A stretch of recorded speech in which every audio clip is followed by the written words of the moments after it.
Okay, thank you. So today on the agenda, we have Evergy presentation, Powering Growth, Keeping Kansas Competitive Through Investment in Energy and Infrastructure. Well, that's a big title here. Chuck Casely, Executive Vice President, Utility Operations. I'm sure he'll have good news for us on the last cold snap. So, Mr. Casely, welcome to Senate Utilities. Mr. Chairman, thanks for having us. Really appreciate it. And it is timely. We'll talk a little bit about Fern, although I think the big news coming out of Winter Storm Fern is that they're in very much news, so particularly for our area. So you'll notice that I inundated you with slides, lots of data there, about 40 slides. I am not going to cover all 40 slides because that would not be a fun thing for anybody else to do. I'm going to hit some high points, and if you all have questions, I sure would appreciate any questions that you got. So right away, I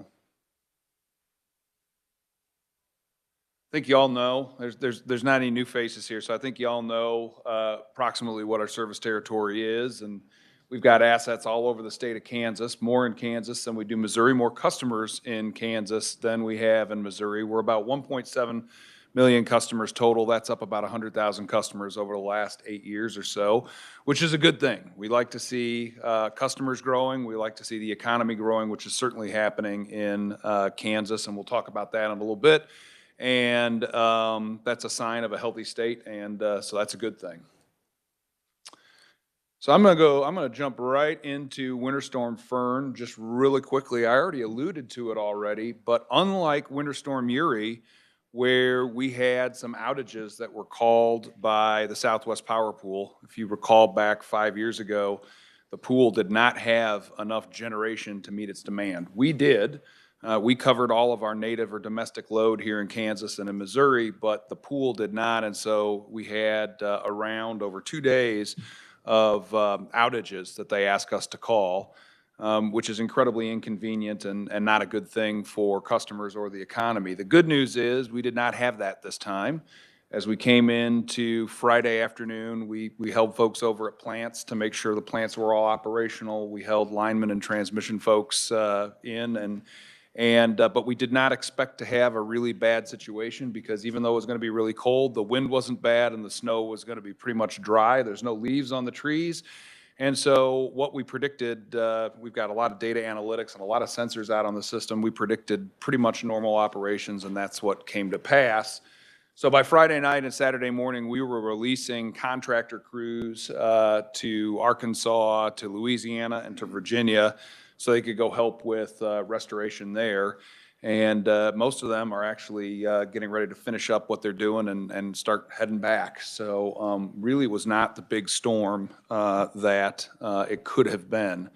I think the most significant thing, though, is really two things. One, all of our generation, 96% of our generation was available on and ready to use. And unlike Winter Storm Uri, we actually got a significant amount of electricity from our wind farms. About 28% of the electricity delivered to the grid over that 72-hour period came from wind farms. The balance would have been our coal plants and our nuclear plant.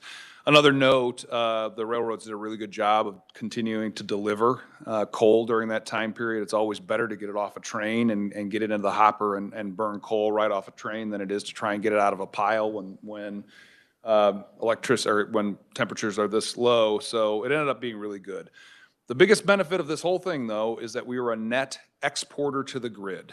Evergy sent more electricity out from Evergy Kansas Central and Evergy Kansas Metro than we consumed. And so ultimately, as we look forward into future fuel adjustments, that revenue is going to be coming back and benefiting Kansas customers. Don't have the total on that yet, but it could be tens of millions and maybe even crest $100 million worth of value for our Kansas customers, and we think that's a really good thing.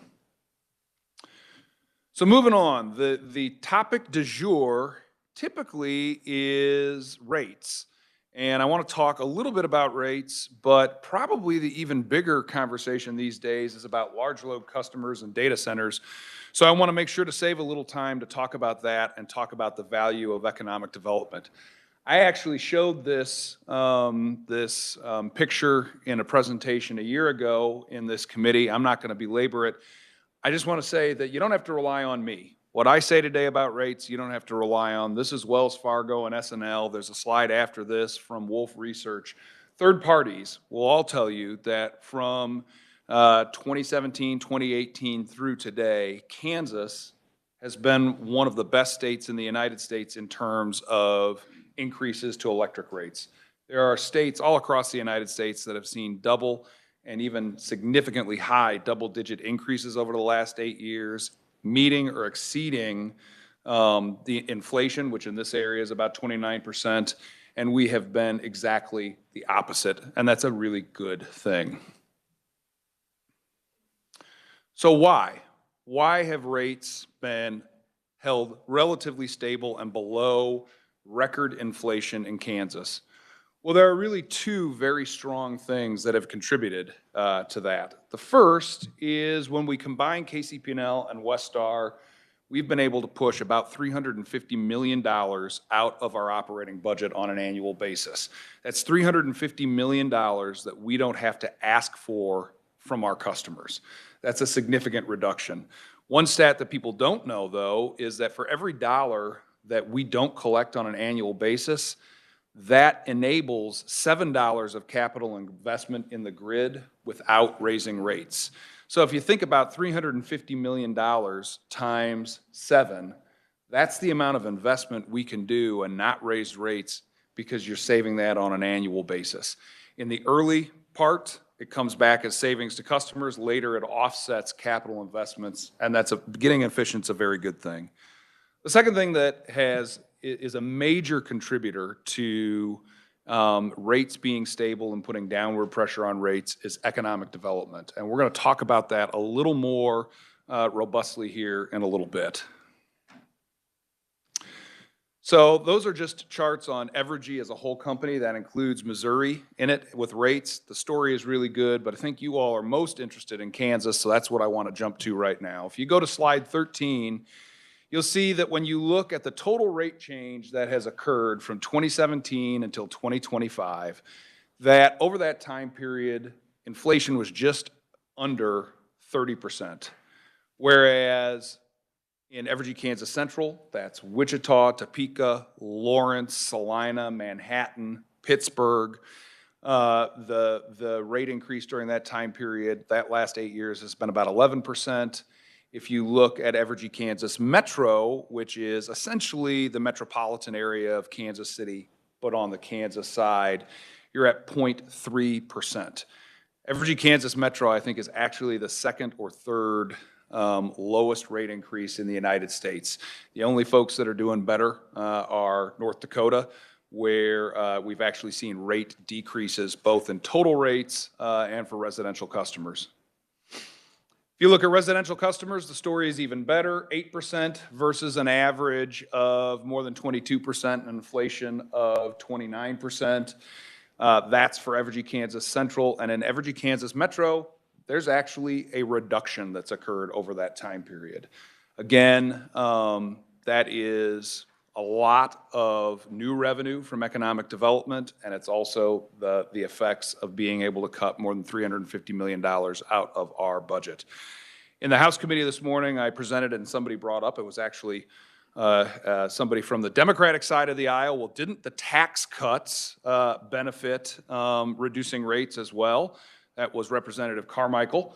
So if you see him, you might want to point out that I thought it was very bipartisan of him to support the Trump tax cuts, and note that it did actually put downward pressure on rates. So part of that was the tax cuts, and part of it was the state income tax cuts that were done in Kansas. That all said and done was about an 18 or 19% of the story here. So one of the things, though, that we hear all the time is, great, you've kept increases lower than other states, but what is our absolute rate?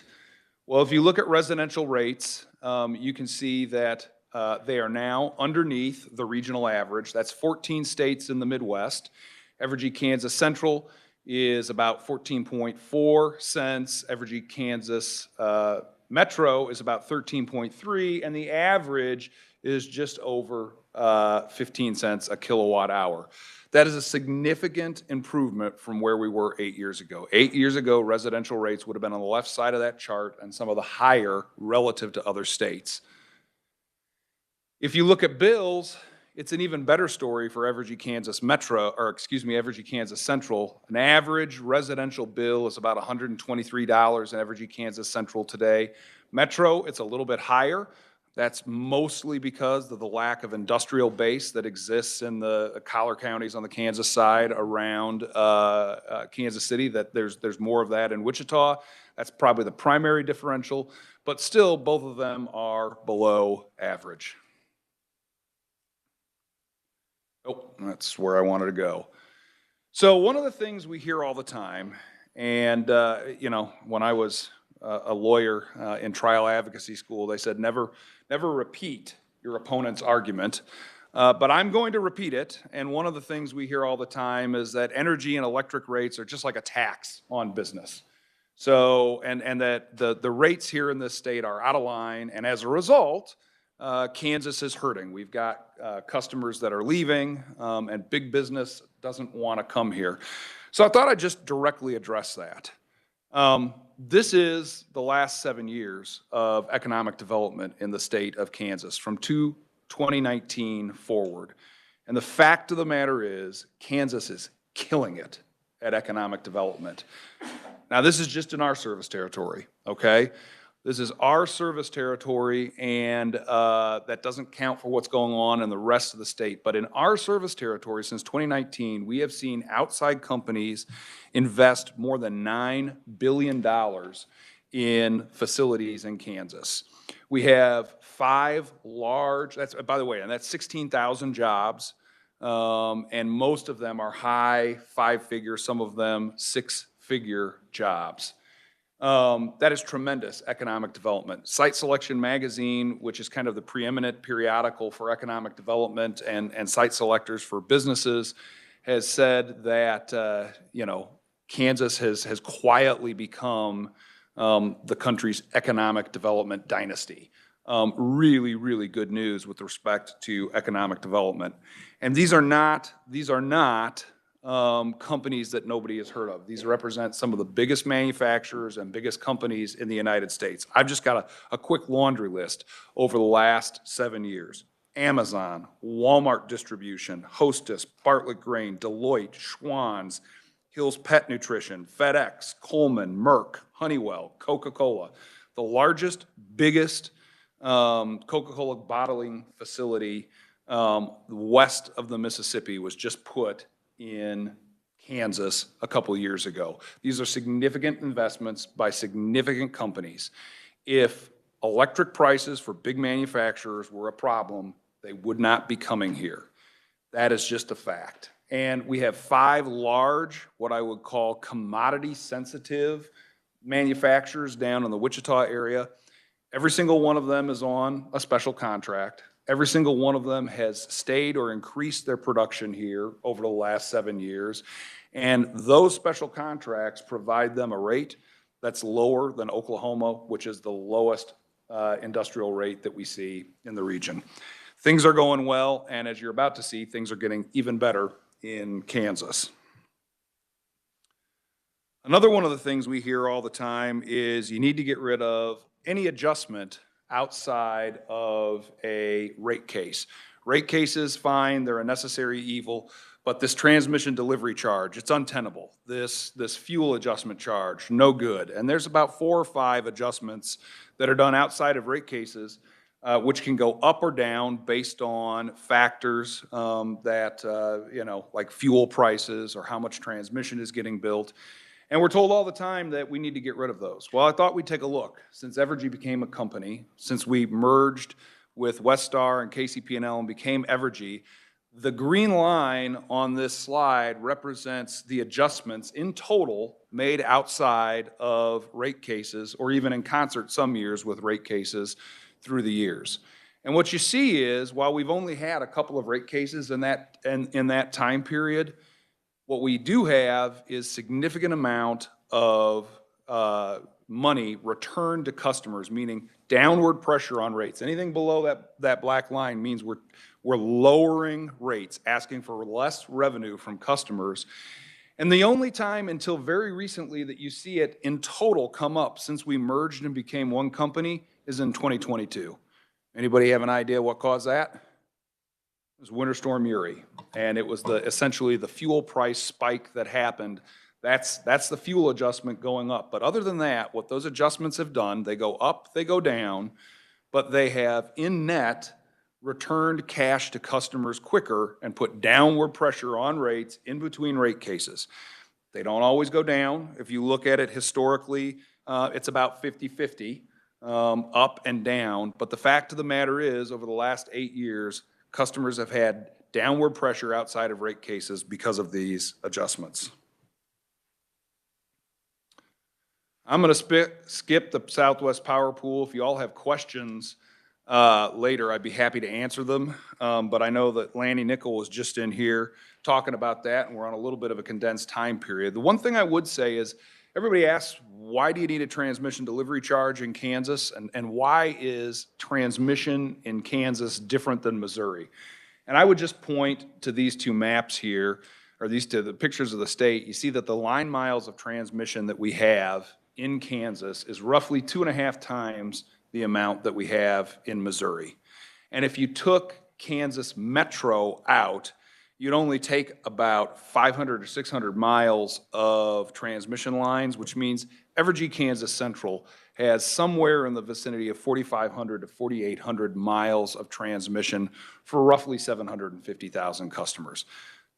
In order to get the electricity to the population centers in Kansas, it just takes a lot more conductor, a lot more transmission lines. The initial investment costs more, the maintenance costs more, but it's a good thing because that's how we get power to places like Pittsburgh or like Salina, and that's how they can have economic development there as well. But that's one of the major differences between the two states. So I want to talk really briefly about data centers and about why they are going to be such a big part of helping to keep rates stable and even putting downward pressure on rates. So we have a slide that we've used with our board of directors and other stakeholders that talks about all the headlines you see, particularly from out east, about rates being incredibly high and getting higher and being caused by data centers. And that's by and large true, but it is not true for Kansas. About a year ago, we saw that we were going to have considerable interest in data centers and other large load manufacturers locating here, very similar, frankly, to Panasonic. Panasonic was kind of the first one that decided this is a place they wanted to be. And we worked with the KCC staff, we worked with CURB, we worked with existing industrial consumers and others to sit down and say, look, this is a problem. If we just allow this to happen in our state, then what's going to happen is the requirement for generation to meet these new large loads is going to cause rates to go up quicker than they otherwise would, and that is not something we want to have happen in Kansas. And so we worked with the data centers, we worked with large manufacturers, we worked with our existing customers and put a proposal in front of the KCC earlier last year, which they late last year approved. And it is a home run, first of its kind in the United States type of rate for data centers and large loads. What it does is it sets the guideposts for a rate that requires, if you're going to meet, or if you're going to come to this state and you're going to build, you have to make a long-term commitment, a 17-year commitment, so we're not building power plants for somebody that's going to go away. You got to post hundreds of millions of dollars worth of collateral. If you break your commitment, then you're responsible for the balance of your contract, and the collateral is the first thing that we can replace. But maybe the biggest thing is that relative to our standard industrial rate in Kansas, there's a demand charge put on data centers and other large manufacturers that will charge them a 25 to 27% premium. So that means if the rate was 10 cents for your standard manufacturer that's here today, then a rate for a data center is going to be 12.5 to 12.7 cents. And what we do with that extra premium that we collect is we collect it all together and we use it to keep in a rate case rates down on our existing customers, residential, commercial, and industrial. I can't give you the details because we haven't filed it yet, but we're about to file a rate increase in the state of Missouri. The growth from the data center that is going to be announced here shortly in that state, coupled with the premium, is going to reduce our ask in that rate case, an ask we would have had anyway, by somewhere between 50 and 60 million dollars. It could be as much as a 40% reduction in the rate increase that we are asking for one big customer using the large load power service rate. So as we look forward, being able to capture these customers, being able to use the size of who they are and their credit quality, some of the biggest companies in the world, and put them to work to help paying for the electric grid in Kansas is something we think is going to be critical to the future.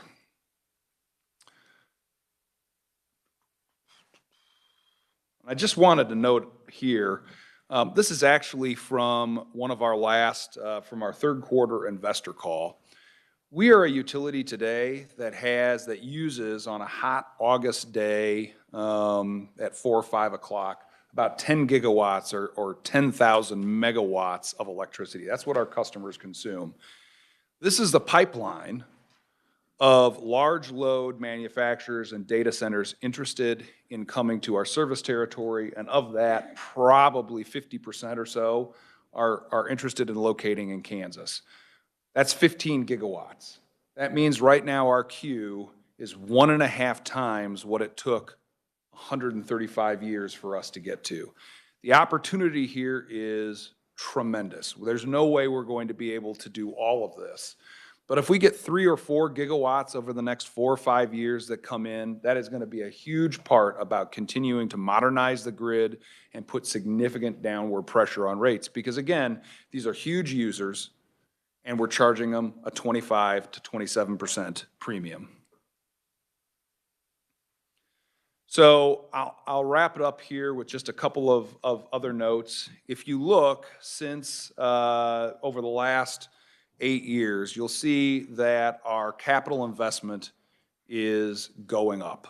There are a bunch of reasons for that. First of all, we haven't built until recently, we announced last year, baseload generation in Kansas, meaning dispatchable, fossil fuel-based generation for more than 15 years. We need more dispatchable generation on the system. We announced 2 natural gas plants down in the Wichita area. One's up by Hutch and one is south of Wichita. That is part of what's driving our capital investment increase. Also, transmission continues to be something that we need to invest in. I'll show you one slide here real quick just to show you why. And then obviously, we're very interested in capturing some of this data center growth. And so as you see, as we go into the out years, that green represents new generation that both for manufacturing and data centers we would be bringing on. As you hear all the time, capital investment drives rate increases. That is true generally, but remember, we're taking 25 to 27% premium, applying it against that, and these are huge users, so they're going to generate a lot of revenue to put downward pressure on rates. But the other thing is, relative to our competitiveness, if you look at all of the other investor-owned utilities that serve the Midwestern region, our capital investment plan is still at the very, very bottom, meaning even though we're investing more, even though there is continuing growth, almost every single one of our peers in neighboring states is investing more and at a higher rate, which is going to drive their rates up considerably quicker. The last thing I just wanted to touch on real quick here, that's just a summary of the Kansas rate case from last year, is that Since we became one company, Westar and KCP&L merged, we have been making considerable investments in distribution. That's the electrical grid that serves you. It's outside your business, it's outside your house. And I'm happy to report that last year in 2025, we had our best reliability year in our company's history. That means fewer outages, and the outages that we did have were were much shorter than they had been in previous years, and that continues to be the trend. In fact, if you look, we are now at 2025, the green line is us. We are now tier 1 in reliability around the United States. So out of the 40 investor-owned utilities and their reliability, we're in the top 10. And actually, I think I saw the other day, we're actually in the top 5. That means over the last 8 years, what we've been able to do is keep rates lower than almost any other state in the United States while delivering some of the most reliable power. And that is one of the things that business cares a bunch about, which is the reliability of the power. Now, residential customers, when you have outages there, you all get calls, but you cannot have a vibrant economy if the grid isn't reliable, and that's one of the things that we get asked the most about from companies looking to locate here. How many outages do you have? How long are they? What will you do to work with us to minimize that to the extent humanly possible? Just wanted to show one other thing, which is, why do we continue to invest so much in the transmission and distribution system? This is just a look at one aspect of it, which is, recall, we're a 135-year-old business. Well, if you look at the age of our poles, and that's just one example. This is transmission and distribution. We've got a significant percentage that are 50-plus years old. The useful life is somewhere between 40 and 45 years.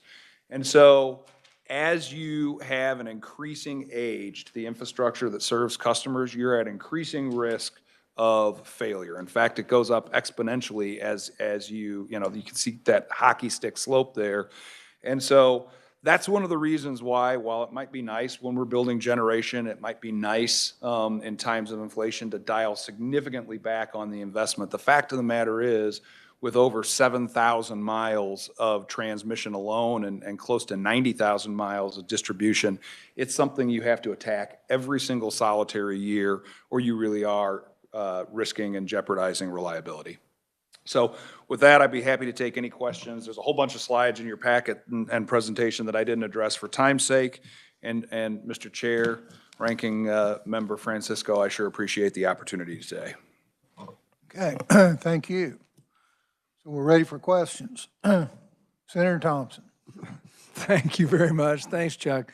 It doesn't sound to me, pardon me, maybe I'm just guessing, like the AI data centers really want to be in the generation business. So it looks like a lot of the onus is going to be on you guys. And I'm just kind of curious how much base load growth you're going to have to anticipate, and what kind is it going to be? I mean, is coal in the mix still, or I know you got the 2 gas plants you mentioned, or is nuclear an option as well? I'm just kind of curious where you see it going, because this AI data center growth looks to be fairly significant.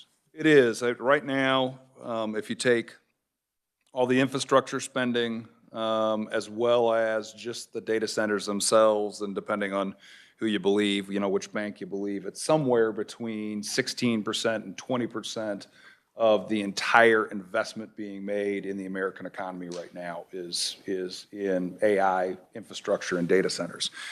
And that's one reason we don't want to put our head in the sand and say, hey, Kansas and Missouri are opting out of that. That's not a good idea. I mean, if you think about on the Missouri side, if you go back 150 years, St. Joseph, Missouri was actually bigger than Kansas City, but guess where the first railroad crossing went? Well, that's the kind of infrastructure we're building today. It's infrastructure for the future. So we want Kansas to be a part of that. And I think that the large load power service tariff that I was talking about helps with that. Now, your question specifically about, so where do we get the power? Right now, it's really all of the above. We're going to have considerably more base load or natural gas plants, so you'll see more of that in our immediate future. You will see probably short-term battery storage. We'll also be asking some of these customers to be able to curtail demand in times like we had this last weekend. But I think we are probably somewhere between 5 and 8 years away from nuclear power starting to be close to parity. There's a slide in your deck about our announcement with TerraPower from last year. We're really excited about that, but that's really exploratory at this point. If I think everybody here knows we've got our Wolf Creek nuclear facility. If you were going to try and build that again today, it would be somewhere between $15 billion and $30 billion. Well, that would be at the low end, 100% rate increase for everybody in Kansas. You don't want that. And right now, if you said that a natural gas plant for 500 megawatts cost $1 billion, well, a small modular nuclear reactor is somewhere between $4 billion and $8 billion, probably. We want to be first in line for when there's a little closer to price parity. And the other thing about our TerraPower announcement is you're seeing some of these AI data centers, big names like Microsoft, Amazon, Google, Meta, Oracle. They're starting to explore options of a three-way partnership between a utility, small modular nuclear reactor, and themselves. If we could get to a situation where one of those entities was willing to significantly financially underwrite something like that, meaning shelter Kansas customers from cost overruns or at least get it to price parity, now all of a sudden that's something we're really interested in. But you don't get to be in the early part of that unless you stick your hand up and say, hey, we're willing to take a look at that. So that's really what TerraPower is all about. They've got a really interesting reactor that kind of runs steady state at 300 megawatts. But if you need more power, you can get it up to 400 or 500 megawatts and sustain that for a while. Conversely, if there's lots of wind on the system and we don't need energy on any given day, you can take it down to 150 megawatts. And so it's a really unique technology. We're really interested in it. But frankly, there's probably 2 or 3 other entities that have some pretty compelling technology too. The big issue for us is none of them have been licensed yet. None of them have been built yet. And we don't want to be the first experiment where it gets done. We want to be number 3 or number 4. Unless, Bill Gates is the one who's behind TerraPower, unless he wants to write a check and say, we'll build it here. And, we'll charge you the cost of a natural gas plant, and anything over that I got. In that case, I'd love to have another one come to Kansas right now.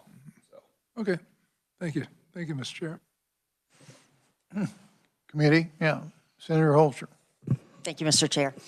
So I've done over 60 town halls across the state, and a lot. and here are the questions that keep coming up. So I want your viewpoint on this in terms of responding to people. The question that keeps coming up in terms of affordability, if there are going to be data centers, and people keep asking about the impact in terms of water and affordability of energy, what's the response that you want me to give them?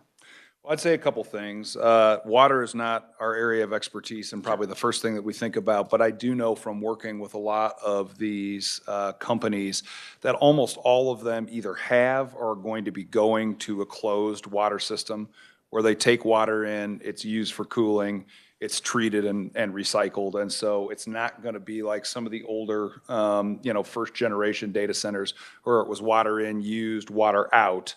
So I think that's really good and hopeful. What I would tell folks is in Kansas, and again, the KCC and Kansas staff deserve a ton of credit because they're one of the first entities in the country to see this problem and to directly address it.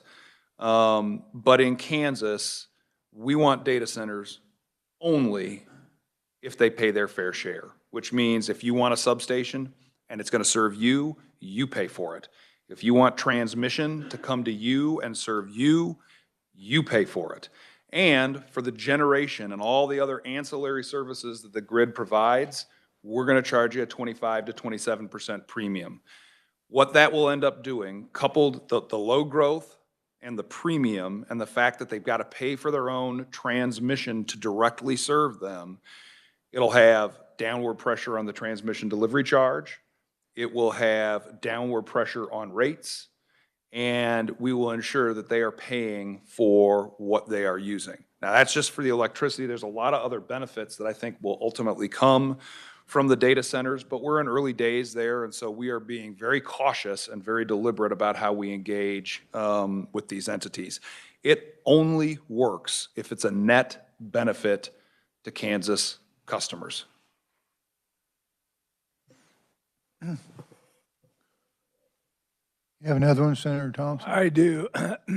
There's been some talk, talk about the speculative aspect of some of this AI data center that maybe it's being overblown to some degree. And I'm happy to hear that you guys are very cautious because they could make plans, oh, we're going to build this, that, and the other. And then you respond with, we're going to have to add this base load to handle it. And then if all of a sudden, because some of these things, I guess, they're not producing any revenue yet, and so they may or may not come to fruition. So I think it's very early to know just how much of this we're going to get.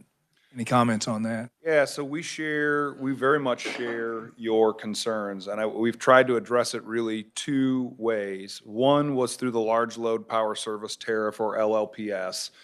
We're utilities. We love acronyms for stuff. So if you hear me saying LLPS, that's what I'm talking about. They have to sign a 17-year contract, and they got to give us an entity that has billions of dollars worth of assets to do that contracting with, and they got to post hundreds of millions of dollars of collateral. So let's just, this is purely demonstrative, but let's just say that you've got a data center that's 600 megawatts. Well, right now, you know, the ones that we announced last year, a natural gas 650 megawatt power generation or power station, excuse me, is about $1.5 billion. Prices are escalating because a lot of people are building them, but let's just use that as, so 650 for 1.5 billion, and we've got a customer that's going to use 600 megawatts of that. In order for us to do a contract with them, they have to give us an entity that we can go after worth billions and billions and billions of dollars. They've got to sign and have a good credit rating. They've got to sign a 17-year contract, and a lot of these guys are going to have $200, $300, $400 million a year electric bills. But most importantly, they've got to post collateral, either in terms of a parental guarantee from a very big company, talking the Googles, the Amazons of the world that are worth, you know, upwards of $1 trillion, or they got to give us a letter of credit for, say, $400, $500 million. Well, $400 or $500 million in a letter of credit plus an entity that owns the land, owns the actual data center itself, and is responsible for collecting the revenues from the data center, that is better collateral, better credit quality than we have on any single solitary other customer in our system and in our history. So we are taking it very seriously. That's what the LLPS does. What we're doing is being very selective. If you look, our queue up there is 15 gigawatts of people interested in coming here. If it's, you know, Senator Peterson's upstairs at night, I thought I'd get into this data center company, we're going to look at him and we're going to say, well, you know what, you probably don't have the assets, you don't have the expertise, and I'm really glad that you got a hunk of ground that you want us to build out infrastructure to, but I'm going to go with Google if that's okay. So we have a series of gates that we look through, and what we're trying to do is pick of that the ones that are the very best from a risk potential for our customers. The other great thing about these is almost every single one of them is a publicly traded company that puts out a quarterly financial report. You can see who's making revenue from these and who hasn't. There's a lot of AI that isn't, but there are a lot of companies that are. They're post-revenue, they're post-profitability. That's what we want coming here. Do I think there will ultimately be a bubble? Probably. We intend to be selective, though, in what we look at. Senator Francisco. Thank you, Mr. Chair. Thank you for being here, Mr. Kaisley. I'm going to take you back to Winter Storm Fern. And absolutely pleased how the weather came out, and that particularly here in Northeast Kansas, we didn't see much. So help me understand, and others understand, we think it's great, or I think it's great, that you could send your crews and you could send them early because we had that information. So is that insurance? Is that mutual aid? How does that work? And if it's insurance, I'm happy to pay for it. No, it's not insurance. So it's what we call mutual assistance or mutual aid, as you suggested. And basically what all the utilities in the United States have, investor owns for sure, some of the bigger cooperatives, and bigger municipalities, is we've got a mutual assistance agreement, which is if we don't need either our direct employees or the contractors that we use to construct on the system, once we think we're safe, we'll release them. The wonderful part about that is the instant they get in their car and they turn on the ignition, actually it'd be a truck in this case, but when they get in that truck and they turn on the ignition and they leave the property, from that moment on, they are being paid by whatever utility has picked them up. And we've worked it out so that, these are all union members. There's no discussion about contracts. They pay our folks at their rates, their overtime, their work rules, and it just takes them off property. So in this particular situation, it was great. We sent about 500 folks, 518 to be precise, starting on Friday and on Saturday. When they left, our customers were no longer paying for them. And so that's good for all involved. They love it because about 8 hours in, they're going to be working time and a half. And so that's good for them. And, the only time where it gets problematic is a couple years ago, we had, 40 or 50 kind of storms it's like one every week. You can get to a point where you start to get behind on some things like tree trimming or some regular maintenance if it becomes too often. But it's great to be able to send folks. And guess what? Kansans love to see Kansans going somewhere else and helping. So we enjoy that too. Thank you. A couple of times I've seen a line of trucks heading Pretty out. impressive. Yes, thank you. Committee, we got any, Senator Warren? Thank you, Mr. Chair, and thank you for your presentation. I do not have a question, but just a comment that it's always nice to see constituents at the Capitol. So thank you for your presentation today. I am a proud constituent at that. Well, thank you for your presentation today and keeping the lights on especially during the winter storm, and keeping the heat on too. Appreciate it. Thank you, Mr. Chair. Any other questions? Couple I might throw at you. When you look at this chart, Chuck, do you see 5 years in the future? We don't know. But it seemed like we was awful high and then we done really well. What do you envision next what will this chart look like 5 years from now? So that's a great question. And if I had a perfect crystal ball, I'd probably be on Wall Street betting on companies rather than working at one and making a lot more money. Here's what I would tell you. There is no doubt that combining the two companies drove a lot of cost out of the system, and that there's not readily accessible savings of that magnitude over the next 5 to 8 years. In addition, you saw just one slide. It would happen to be talking about wooden poles, but you can talk about conductors. You can talk about power plants. I mean, the average age of our coal plants now, I think, is 47 years old. And so it is an aging infrastructure that is, it's planned obsolescence, and we do have to, and I think even Justin Grady, when he's presented to this committee and the one in the House, has said that we're probably in a time of more investment in the system. So I do think that capital investment is going to put upward pressure on rates. Our goal, and I think something that is reasonably achievable, is to always stay within inflation so that we're not an outlier to inflation, that as you look forward, we're consistent with or below inflation. And then I honestly think that the big bogey here, the big opportunity, is some of these large load customers. They're literally different than anything else we've ever seen, because they come in And there's not a lot of heavy traffic in and out from there. You know, once they get built, there's not a lot of heavy traffic using the roads. There's not 4,000 people, so it's not a huge, you know, increase to the sewer system. They're going to have closed water systems here very soon, if they don't already, where it's not a huge draw on municipal and water supplies. And so then the question is, you know, is from an electric perspective, does the benefit outweigh the cost? And for Kansas, there's three very discrete ways these are going to be beneficial. First is that premium that we're going to charge. The second is that there's such huge increases in in consumption that it's going to take the fixed cost of running the system and divide it over a significantly bigger amount of usage. And then the final thing is the transmission delivery charge.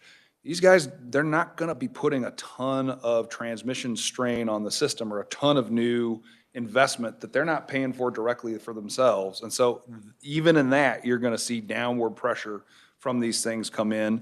And so I'd like to think that they're part of the solution. I like to think that this is actually going to be one of the secret sauces of Kansas' success in the future.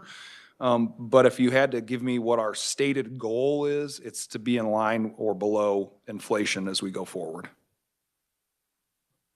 Okay, thank you, Mr. Executive Vice President, for your presentation. And we've hit that time, so thank you very much. Thank you much, Mr. Chairman, members of the committee. So as we look at tomorrow, look at your deal. I think most of you in your packet, we're going to go over the confirmation, and then we're going to work out those budgets tomorrow. So that's kind of the plan for tomorrow. And with that, anybody got anything else? Meeting adjourned. Thank you.